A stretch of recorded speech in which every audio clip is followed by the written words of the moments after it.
હવે જગતનું સર્જન કેમ કર્યું એની સરસ મજાની વાત આવે છે. બહુ તમને આમાં સ્પીડથી ટૂંકમાં સમજાવી દો. આમાં બરોબર ધ્યાન અહીંયા રાખજો તો સમજાય છે. અઘરું આ કેમ બધું બન્યું ને એ શાસ્ત્રોમાં જે વર્ણન છે આજે વિજ્ઞાન પણ પુરવાર કરે છે કે ના આ જ સાચું. ભગવાન અક્ષરધામમાં બેઠા હતા, મહામાયાની સામે પરમાત્માએ મહાન મુક્તો હતા, એમાંથી એક મુક્ત ઉભા થયા અને મહામાયાની સાથે જોડાણા. એ મુક્ત મહામાયાની સાથે જોડાણા. એ મહામાયાને મુક્તનું જે મિલન થયું એમાંથી મહતત્વ નામનો પદાર્થ થયું. એ મહતત્વમાંથી 3 પ્રકારનો અહંકાર થયો અને 3 પ્રકારના અહંકારમાંથી જે સત્વ ગુણ હતો એ સત્વ ગુણની અંદરથી મન અને ઇન્દ્રિયોના દેવતાઓ થયા. સુખદેવજી મહારાજ કહે છે, હે રાજા, એમાંથી જે રજોગુણ હતો એમાંથી જ્ઞાન ઇન્દ્રિયો અને કર્મ ઇન્દ્રિય થઈ. જ્ઞાન ઇન્દ્રિય એટલે ચક્ષુ, ઘ્રાણ, ત્વક, આજે આ ચામડી છે, પછી આંખ છે, કાન છે, જીભ છે, અને ઘ્રાણ, આને જ્ઞાન ઇન્દ્રિય કહેવાય. વાઘ, પાણી, પાત, પાયનું ઉપજતા એને કર્મ ઇન્દ્રિય કહેવાય. હાથથી કર્મ થાય, હાથથી જ્ઞાન ન થાય. કોઈ પગથી કોઈ જ્ઞાન ન થાય, પગથી કર્મ થાય, આંખથી જ્ઞાન થાય. આ બધું ઝીણી વસ્તુ છે. તમને લગભગ આમ આવા સંતોના યોગમાં આવો ખબર છે, બાકી ગબડગદને કાંઈ ખબર પડે નહીં આમાં. હા, સુખદેવજી મહારાજ કે એમાં તમો ગુણ હતો. એ તમો ગુણમાંથી શબ્દ થયો ને શબ્દમાંથી આકાશ થયું ને આકાશમાંથી સ્પર્શ તન્માત્રા થાય ને સ્પર્શમાંથી વાયુ થયો, વાયુમાંથી રૂપ તન્માત્રા થઈ ને રૂપમાંથી તેજ થયું, તેજમાંથી રસ તન્માત્રા થઈ અને રસમાંથી જળ થયું ને જળમાંથી ગંધ તન્માત્રા થઈ અને ગંધમાંથી આ ધરતીનું સર્જન થયું. એ 24 તત્વ જ્યારે થયા, એ 24 તત્વ ભેગા થયા ને ભેગા થયા એટલે એમાંથી વિરાટ નારાયણનું સર્જન થયું. વિરાટ ઉભા થઈ ન શક્યા. એમાં 24-25માં આત્માએ પ્રવેશ કર્યો તોય ઉભા ન થઈ શક્યા. પણ હે રાજા, 25માં પરમાત્માએ એમાં પ્રવેશ કર્યો અને ઉભા થયા. 1000 વર્ષ સુધી એ જળમાં સૂતા અને એ વખતે એના મસ્તકમાંથી સ્વર્ગ, ચરણમાંથી ધરતી, નાભી, આકાશ આદિ તમામ વસ્તુ પ્રગટ થઈ અને એના નાભીમાંથી એક કમળ જન્મ્યું. વિરાટ નારાયણના નાભીમાંથી કમળ જન્મ્યું, જળની ઉપર આવ્યું અને જળની ઉપર જ્યારે આવ્યું ત્યારે એમાં એક પુરુષનું સર્જન થયું. એ પુરુષે 4 દિશામાં જોયું એટલે 4 મોઢા થયા. પુરુષને એમ થયું કે કમળ તો જળમાંથી નીકળ્યું, હું કમળની ઉપર, પણ કમળ કોના આધારે? એને પહેલો પ્રશ્ન થયો, કોહમ કુત જાયાત, કો મે જનની, કો મે તાત. હું કોણ છું? મારો પિતા કોણ છે? મારી માતા કોણ છે? મારું નામ શું છે? મારી ઓળખાણ શું છે? અને હું શા માટે? આ પ્રશ્ન જેમ ઈ પુરુષને થયો એમ આપણને થાવો પડે કે હું શા માટે, કોણ, ક્યાંથી આવ્યો, ક્યાં જવાનો? સુખદેવજી મહારાજ કહે છે, એ પુરુષે કમળના નાળમાં 100 વર્ષ સુધી પ્રવેશ કર્યો. આપણા 100 વર્ષ નહીં, દેવતાઓના 100 વર્ષ. પણ કમળનું મૂળ ન મળ્યું એટલે પાછા આવ્યા. આકાશવાણી થઈ, તપ તપ તપ, તમે તપ કરો. કમળના દાંડા ઉપર બેસીને કમળ તપ કર્યું. ભગવાન નારાયણ પ્રસન્ન થયા. એમણે હાથ જોડ્યા પુરુષે. એ વખતે કીધું, હું કોણ છું? ઠાકોરજીએ કીધું, તમારું નામ બ્રહ્મા છે. ઓહ પ્રભુ, મારું કામ શું છે? તે કે કામ બસ તમારું એટલું કે જગતનું સર્જન કરો. પણ પ્રભુ, હું સર્જન કરું પણ પ્લાન તો મારી પાસે છે નહીં. હું તો કડિયો છું, આર્કિટેક્ટ તો તમે છો, પ્લાન બતાવો.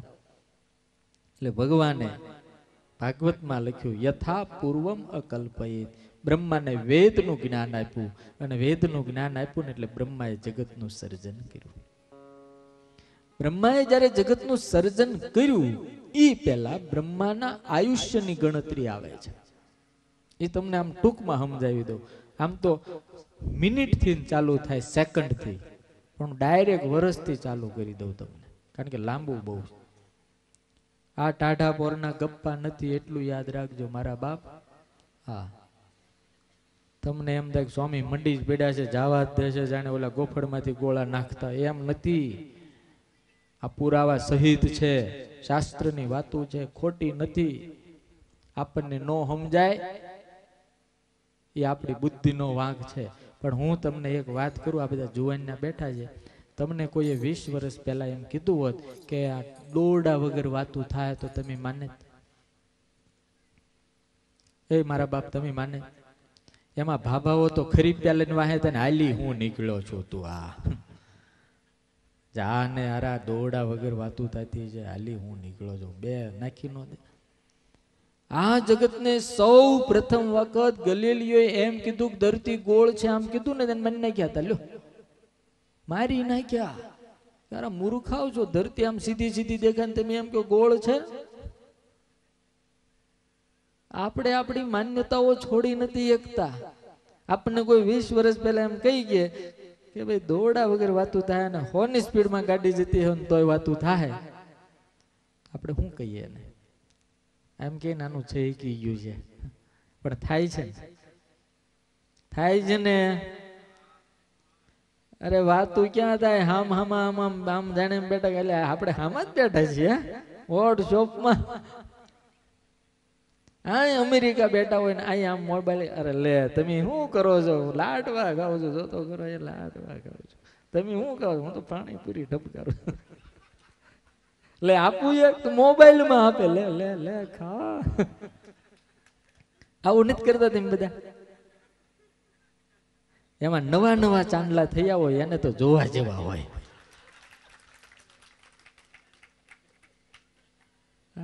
નવા નવા જેના ચાંદલા થયા હોય એ તો તમે એને ગોતવો પડે કે ગયો ક્યાં. એવા મોબાઈલ ના બિલ આવે, એવા બિલ આવે, એવા બિલ આવે, વાતો કર્યા કરે આખો દાડો. જેવા લગ્ન થાય, 2-3 મહિના થાય, એકાદ વરસ થાય, 1.5 વરસ થાય, પછી એમ થાય ફોન ન આવે તો સારું હોય આનું. હા, હવે ફોન ન આવે તો. અને અમને ખબર, અમારે તો હરિભક્તો ક્યારેક ક્યારેક હોય ત્યારે અમને છે ને ખબર પડી જાય કે એની ઘરવાળીનો ફોન છે. એની ઘરવાળીનો ફોન હોય તો વહેલામાં વહેલા મૂકી દેવાનો પ્રયાસ કરે એટલે સમજી લેવાનું એનો છે. કઈ બોલે જ નહીં. હા વાંધો, હા હા હા હા હા જી વાંધો, હા હા સારું હો, સારું સારું, પતી ગયું. ખબર પડી જાય કે હોમ મિનિસ્ટર.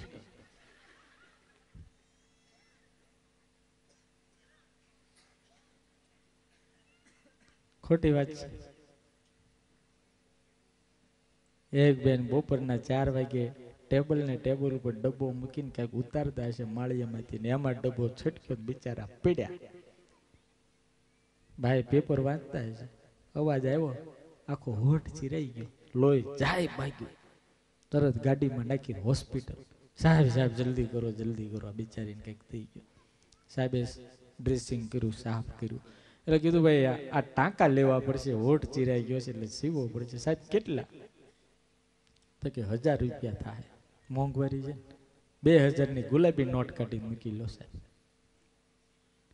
એટલે ઓલા સાહેબ 1000 રૂપિયા પાછા આપતા ને ઓલા ભાઈ કીધું બાપા રાખી લો ને. તો કે મારી ફી 1000 રૂપિયા છે, પણ કાંઈ વાંધો નહીં તમે રાખી લો, 2 ભેગા સીવી નાખો કે. હવે હું થાકી ગયો છું, તમે 2 ભેગા સીવી લો તમને. આ સંસારની હકીકત છે, લાગશે કડવી પણ પરમ સત્ય છે. વ્યાસ લખે અને સુખદેવ બોલે કોઈ દાડો ખોટું ના હોય. મનાય નહીં પણ અસત્ય નથી. સમજી ના એક કે આપણે એટલે લખ્યું છે, બહુ ધ્યાનથી સાંભળવા જેવું છે. થોડુંક જ બોલીશ કારણ કે આપણો ટાઈમ થઈ ગયો છે. આ ધરતી ઉપર આપણા 8 અબજ, કેટલા? 8 અબજ અને 64 કરોડ વર્ષ જ્યારે થાય ત્યારે બ્રહ્માનો 1 દિવસ થાય. કેટલો? 1 દિવસ એટલે 24 કલાક. એની 8 અબજ અને 64 કરોડ વર્ષ આપણા જ્યારે થાય ત્યારે બ્રહ્માની 24 કલાક થાય. સમજો, એવા જ બ્રહ્માના 30 દિવસનો 1 મહિનો, એવડા દિવસો, અને ઈ બ્રહ્માના 12 મહિનાનું 1 વર્ષ, 365 દિવસનું 1 વર્ષ બ્રહ્માનું થાય. એટલે આપણો તો કોમ્પ્યુટરમાં આંકડો જ ન આવે, આપણા કેટલા વર્ષ થાય. એવું બ્રહ્માનું 100 વર્ષનું આયુષ્ય. કેટલા વર્ષનું? 100 વર્ષનું આયુષ્ય. અને ઈ બ્રહ્માનું એક બ્રહ્મા જ્યારે બદલાઈ જાય, 100 વર્ષનું આયુષ ભોગવી, ત્યારે એક વખત આમાં બેઠો બેઠો જે આત્મા બોલે છે, ખાય છે, હાલે છે, સાંભળે છે, જોવે છે, ઈ જે જીવ છે એને એક વખત મનુષ્ય બનવાનો મોકો મળે. કેટલા યુગ જતા રહે, કેટલા વર્ષો જતા રહે. બાકી આ આત્મા ગધેડો, કૂતરો, બિલાડી, સર્પ, લીમડો, પીપળો, આ તે જે કાંઈ તમે 84 લાખ જન્મ એ બધામાં યાત્રા કરતો કરતો આવ્યો છે અને માણસ બન્યો છે. મુક્તિનો એક જ દરવાજો ખુલ્લો છે, એ આ મનુષ્ય રૂપી. અને આ દરવાજો જો બંધ થઈ જાય તો ફરી પાછું એને ચક્કર કાપવાનું છે. હવે આજ માણસનો આટલો દુર્લભ દેહ, મોંઘો દેહ મને તમને ભગવાને કરુણા કરીને, કૃપા કરીને આપ્યો છે. આમાં જો બીજા ધંધા કર્યા અને જેમ તેમ કર્યું તો પાછી વારો આવશે. એટલા માટે અમારા નંદ સંતો કહેતા કે મા બાપ ભલા થઈને ભજન કરજો, આ માણાનો દેહ બહુ મોંઘો છે. મળો મનુષ્યનો દેહ ચિંતામણી રે, મળો મનુષ્યનો દેહ ચિંતામણી રે, મળો મનુષ્યનો દેહ ચિંતામણી, મળો મનુષ્યનો દેહ ચિંતામણી રે. તારા અંતરમાં હરિને આરાધન તો નારાયણ નામને, તારા અંતરમાં હરિને વિચાર નથી તો નારાયણ નામને. માથે જન્મ મરણ મોટું દુઃખ છે, માથે જન્મ મરણ મોટું દુઃખ છે. તારા અંતરમાં હરિને આરાધન તો નારાયણ નામને, તારા અંતરમાં હરિને આરાધન તો નારાયણ નામને. ઘણું સૂજે છે કામ સંસારનું રે, ઘણું સૂજે છે કામ સંસારનું રે. કરે સગાનું નિત્ય સન્માન નથી તો નારાયણ નામને, નરે સગાનું નિત્ય સન્માન નથી તો નારાયણ નામને. માણાનો દેહ મોંઘો છે, માંડ મળ્યો છે, એટલે ભજન કરજો. બાકી ક્યારે મળે એનું કઈ નક્કી નથી. આ 7 દિવસ આપણને મળ્યા છે ભજન કરવાના, પણ ખાલી 7 દિવસ પછી બંધ નહીં, પછી ચાલુ કરવું. જેના ઉપર ભગવત કૃપા થાય છે એનું સન્માન આખું જગત કરે છે.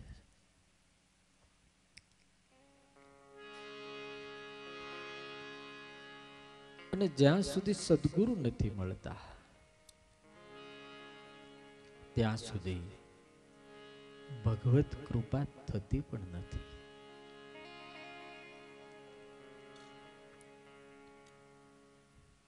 ધ્રુવજી અણમાનિતાના દીકરા હતા,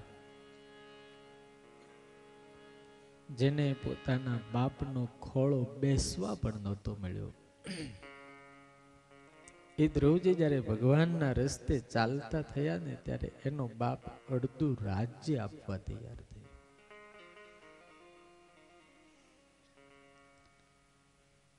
પણ પરમાત્મા સુધી પહોંચવામાં જે ડગે નહીં,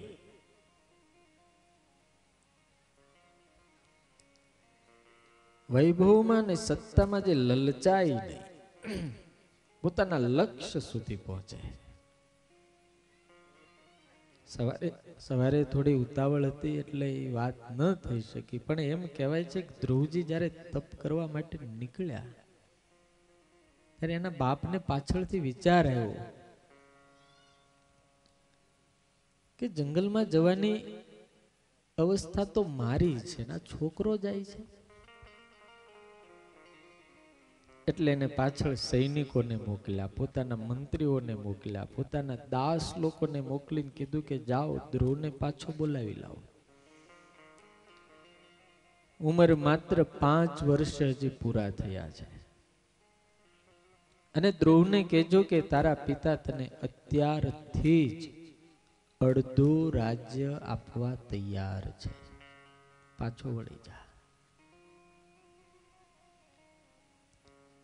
હજી ગામથી બહાર નીકળ્યા હતા, સીમાડામાં, વાડીઓમાં, ખેતરાઓમાં કે જંગલમાં હાલ્યા જતા હશે. સૈનિકોએ જય, મંત્રીએ જય, ધ્રુવજીને વંદન કરી હાથ પકડીને કીધું, રાજકુમાર, તમારા પિતાએ અમને મોકલ્યા છે, તમે પાછા વળો. કે કેમ? કે તમારે રાજ્ય જોઈએ ને, તમને તો તમારા પિતાએ ખોળામાં ન બેસવા દીધા ગાદી ઉપર, પણ તમારે શાસન જોઈએ છે. કે આ મારો હક જોઈએ. તો તમારા પિતા અત્યારથી તમને અડધું રાજ્ય આપવા તૈયાર છે. અને એ વખતે ધ્રુવજીના અંતરમાં એક વિચાર આવ્યો. ધ્રુવ એટલે અચળ, હલે નહીં. ધ્રુવજીને એમ થયું કે આ માર્ગ બહુ સારો છે, ભલે કઠણ હોય, મુશ્કેલી વાળો હોય, હજી તો આ માર્ગે પગ મૂક્યા અને મને અડધું રાજ્ય મારો બાપ આપવા તૈયાર થઈ ગયો. હવે તો મારે ભગવાનને મેળવવા છે, મેળવવા છે, મેળવવા જ છે. ના પાડી દીધી, મારે પાછું નથી આવું. આપણે છે ને થોડાકમાં રાજી થઈ જાય છે, એટલે લાલચમાં લઈ લે બધું. અને મહાન પુરુષો હોય છે જેને કાંઈક પ્રાપ્ત કરવાનું હોય છે, એ ડગતા નથી, એ જેમ તે લઈ પણ નથી લેતા. આપણને એમ દે આટલી બધી માથાકૂટ કરવાની શું જરૂર હતી, અડધું રાજ લઈ લીધું હોત તો ભગવાન ન મળે. અને ભગવાન ન મળે તો પછી શાસન કરીને એવા રાજાઓ તો કેટલાય જતા રહ્યા, એને કોઈ યાદ ન કરે. એટલે કોઈ સંતે કહ્યું છે કે માર્ગ હે બડા અટપટા, જૈસા લંબા પેડ ખજૂર. એ માર્ગ હે બડા અટપટા, જૈસા લંબા પેડ ખજૂર. ચડે તો ચાખે હરિરસ અને પડે તો ચકના ચૂર. જો ઉપર ચડી ગયા તો આપણને હરિરસ મળે, પણ જો પડી ગયા તો પછી એક હાડક્યું હાજુ ન રહે. સુખદેવજી મહારાજ કહે છે, હે રાજા, આ ધ્રુવજીના વંશની અંદર અંગ વત્સર થયા છે. એના વંશમાં અંગ નામનો બહુ પરમ ધાર્મિક રાજા થયો. અંગને ત્યાં વેન નામનો દુષ્ટ પુત્ર થયો છે. એને બધા સાધુઓને બધા જે ધાર્મિક લોકો હતા એને બધાને બોલાવીને કહી દીધું કે તમારે ભગવાનનું, નારાયણનું નામ નહીં લેવાનું, વિષ્ણુનો યજ્ઞ નહીં કરવાનો, જે કાંઈ કરવું હોય મારું કરો, કે હું જ ભગવાન છું. આ તો આદિકાળથી ભગવાન થવાની બધી પ્રેક્ટિસ લોકો હોતી ને કરતા ને, અત્યારે કેટલા થઈ જાય છે, નથી થઈ જતા? તમે જોતા ઘણા ભગવાન તો જેલમાં જતા રહે. હું જ ભગવાન છું, વેને એવો જાહેરાત કરી. પણ એમ કહેવાય છે કે વેન ને સાધુ અને ઋષિઓ મને હુંકાર કરીને એને મારી નાખ્યો. પણ વેન ની અંદર એક ગુણ સારો હતો, શાસન જબરજસ્ત હતું, કડક માણસ બહુ હતો. કોઈ નાનો ગુનો કરે તોય ભલે ને કોઈ મોટો ગુનો કરે તોય ભલે એને સીધો મારી જ નાખવાનો, મૃત્યુ દંડ, જેલમાં રાખવાના જ નહીં. જેલમાં રાખીને ખોટો ખર્ચો કરવાનો. વેન જેવો શાસન ઉપર આવ્યો એટલે ને સૌ પ્રથમ જેલખાનામાં કેદખાનામાં જેટલા કેદીઓ હતા ને બધાને પેલા જ મારી નાખ્યા. એક તો તમે દેશનો ગુનો કરો છો, દેશનો દ્રોહ કરો છો, તમને પાછા જેલમાં હાચવાના, તમારા માટે કેસ લડવાના, પાછા તમને છૂટા કરવાના. એ કરતા આવા ગુનેગાર માણસો જેટલા દેશમાં છે એ કે જોઈએ જ નહીં અને મારી જ નાખો. થયું એવું કે આખા દેશની અંદર એટલું બધું કડક કામ થઈ ગયું ને કોઈ નાનો મોટો કોઈ ગુનો જ ન કરે, કોઈ ગુનો જ નહીં, ચોરી કરે નહીં. અને આપણા દેશની અંદર તો ગમે ત્યારે 500 કરોડ લઈને ઉભો થઈ જાય. લ્યો ઉઠી ગયા સાહેબ, હું તો કે ઉઠી ગયા, પણ એ કેટલાને હુવરાઈ દીધા એ તો જોવો.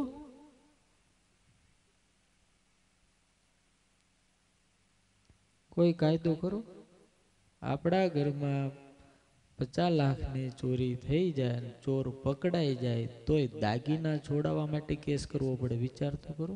આપણા હોય, ઓળખી લીધા હોય, પછી કોર્ટમાં કેસ હાલે ને કેસમાં પછી તમે પુરવાર કરી દો કે અમારા છે તો તમને મળે.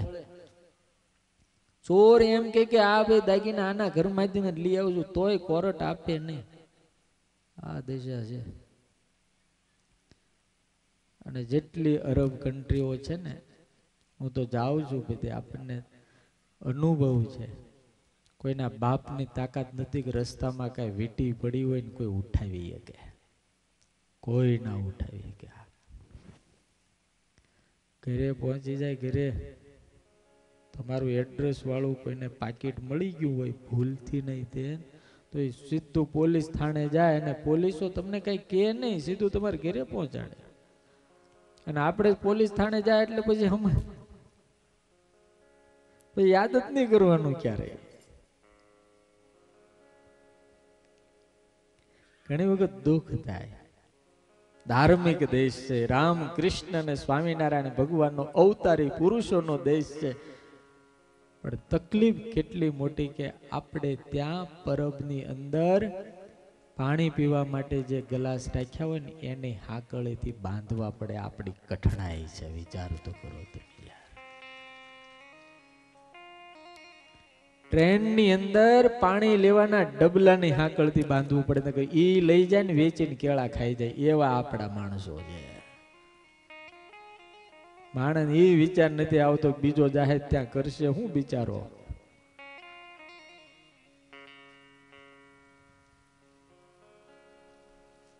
ક્યારે ક્યારે આપણે સુધરશું? નાના નાના ગુનાઓમાંથી બહાર નથી નીકળી શકતા. વેનના શાસનમાં એવું કામ થયું કે લોકો કોઈ ગુના ના કરે. ઋષિઓ એને મારી નાખ્યો, કારણ કે ભગવાનથી વિરોધી હતો, નાસ્તિક હતો. કોઈ પણ ધર્મનું કામ નહોતો કરવા દેતો. હું જ ભગવાન છું. તકલીફ થઈ, રાજા ગયો, અરાજકતા ફેલાવા માંડી. સુખદેવજી મહારાજ કહે છે, હે રાજા, એ વખતે બધા ઋષિઓએ ભેગા થઈને નક્કી કર્યું કે હવે શું કરવું, શાસક તો કોક જોશે. હજારો લાખો વર્ષ પહેલા આપણા ઋષિ મુનિઓની પ્રયોગશાળાઓ બહુ જબરજસ્ત હતી, જે વિજ્ઞાન છે. વેનની જે માં હતી એને દીકરા ઉપર હેત બહુ. આ દુનિયામાં એક જ પાત્ર એવું છે કે જે દીકરાને અતિશય પ્રેમ કરે. દીકરામાં કાંઈ ન હોય ને તોય એને હેત હોય, એ માં. તમે એને લાત મારો કે તમે એને ગાળ દો, તે છતાંય લાત ખાય ગાળ ખાય ને પણ જે આપણને ખવડાવવાની તાકાત રાખે ને એ માં છે. ઘણી વખત આપણા ગુનાઓ ભગવાન માફ ન કરી શકે, પણ માં માફ કરી દે. માનું પાત્ર એવું છે. એટલે આજે મને કહેવાય દો, ભગવાનને પૂજા કરવાથી કદાચ જતી રહેલી માં પાછી ન મળે, પણ જો સાચા દિલથી કોઈ માની પૂજા અને સેવા કરે ને તો ઈશ્વર 100% મળી જાય.